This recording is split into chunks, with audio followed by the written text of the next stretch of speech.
Marvel കോമിക്സിലെ ഏറ്റവും ശ്രദ്ധേയനായ വില്ലന്മാരിൽ ഒരാളായ ഡോക്ടർ ഡൂമിന്റെ യഥാർത്ഥ പേര് വിക്ടർ വോൺ ഡൂം എന്നായിരുന്നു. 1962 പുറത്തിറങ്ങിയ ഫന്റാസ്റ്റിക് ഫോർ കോമിക്സിലാണ് ഈ കഥാപാത്രം ആദ്യമായി പ്രത്യക്ഷപ്പെടുന്നത്. ലാറ്റ്വേരിയ എന്ന സാങ്കല്പിക രാജ്യത്തെ സാധാരണ ജിപ്സി കുടുംബത്തിൽ ജനിച്ച വിക്ടർ വോൺ ഡൂം ശാസ്ത്രത്തിലും മന്ത്രവാദത്തിലും അസാമാന്യമായ താൽപര്യം കാണിച്ചിരുന്നു.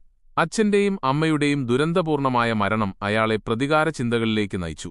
ലോകം തന്റെ കാൽക്കീഴിലാക്കാനുള്ള ആഗ്രഹത്തിന് ഇത് ആക്കം കൂട്ടി. ഒരിക്കൽ അമ്മയുടെ ആത്മാവിനെ തിരികെ കൊണ്ടുവരാൻ വിക്ടർ നടത്തിയ പരീക്ഷണം വലിയ അപകടത്തിൽ കലാശിക്കുന്നു. ഈ അപകടത്തിൽ വിക്ടറിന്റെ മുഖം പാതി വികൃതമാവുന്നു. ഇത് മറയ്ക്കാൻ വേണ്ടിയാണ് അയാൾ ഇരുമ്പ് മുഖം മൂടി അണിഞ്ഞു നടക്കുന്നത്. പ്രശസ്ത കോമിക് രചയിതാക്കളായ സ്റ്റാൻ ലീയും ജാക്ക് കിർബിയുമായിരുന്നു ഡോക്ടർ ഡൂമിന്റെ സൃഷ്ടാക്കൾ. ഫന്റാസ്റ്റിക് ഫോർ ടീമിന്റെ തലവനായ മിസ്റ്റർ ഫന്റാസ്റ്റിക് ആയിരുന്നു ഇദ്ദേഹത്തിന്റെ മുഖ്യ എതിരാളി. ശാസ്ത്രസാങ്കേതിക വിദ്യകളിലും മന്ത്രവാദത്തിലുമുള്ള അസാമാന്യ കഴിവുകളായിരുന്നു ഡൂമിനെ മറ്റ് വില്ലന്മാരിൽ നിന്ന് വ്യത്യസ്തനാക്കിയത്.